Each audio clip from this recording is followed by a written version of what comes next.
I just want to say we just came off of the unveiling and the ceremony and all the speeches, and it was really an honor to be part of it. And I just want to thank the university and all involved and Asia for choosing me as a sculptor. It was quite an honor and fun to do too. And I got to meet Asia. She came to our studio to see the clay when it was in process, and it all was very fulfilling, I should say. And the family's very happy as well as the university, so I'm happy. Does anybody have any questions regarding the process? Greg, go ahead and ask your question, then we'll go to Michelle.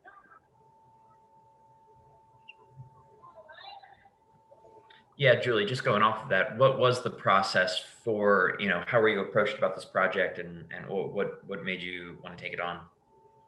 Well, there was a competition actually over a year and a half ago for her to do a sculpture of her, and I entered the competition. I did a model. I think there were a couple shortlisted artists for that, and I sent a video of the piece as well.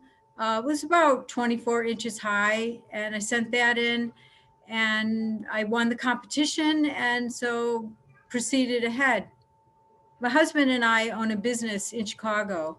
We do monumental sized sculptures and other media as well, but mainly bronze work and granite. And so we had the opportunity to do another piece, and I was very thrilled that it was a woman athlete to represent, and it was went really well. It was really nice working with the university and Derek Gruner and Asia and Dawn Staley, and it was very fulfilling. Michelle, go ahead, and then we'll go to Rick.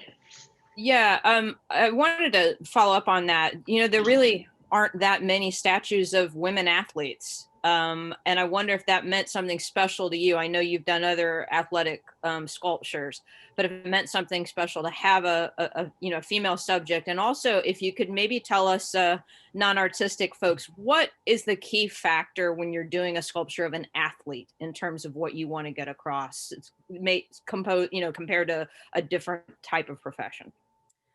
Well, to answer your second question, I think there's a couple things that are really crucial. One is obviously the likeness of the figure that you're sculpting is numero uno. And the second thing is that you achieve a movement in the piece so that you actually feel like the bronze is way up in the air flying, and you can feel the muscles tensing and the reality of being an athlete. So the observer kind of jumps in the skin of the athlete. And what I like to try to convey through my pieces is a sense of the spirit of the figure. And so that's mainly in the movement and in the look of the eyes and in the face of the piece, the gentleness of the hands or the extreme tension in the hands. It depends on, what you're going after. And then the polarity of sculpting high detail and roughness, so that you've got a lot of things going on in the piece. Regarding your first question, of course, it was an honor to sculpt a female athlete. I'd say 90% of the pieces that our studio does are men athletes or veterans from memorials, veterans memorials.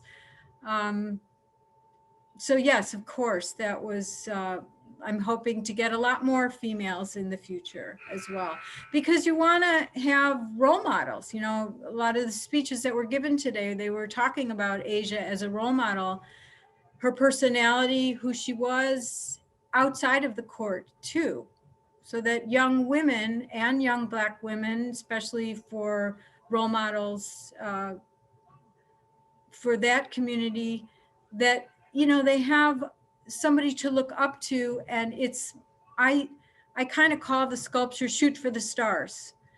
You're shooting toward your future. You know, your aspirations are so high, you don't know where you can go. The sky's the limit, basically. Thank you. Mhm. Rick, go ahead. Hi, I was just wondering how much research do you have to do when you're doing a piece like this? I'm specifically talking about like, did you watch any video of Asia playing to get a sense of how she moved on the court? Or do you do it just from still photos and to fully capture the essence of what she was like as a player and also as a person as you were putting this piece together? Yeah, I would say all the above. I watched videos, I looked through hundreds of photos of her, basically. And I also had the chance to meet her. So I got to meet the person in person. So that helped as well. But the video, going through hundreds of photographs, because you have to have images 360 all the way around the figure, basically. You can't just go from one still shot, you know?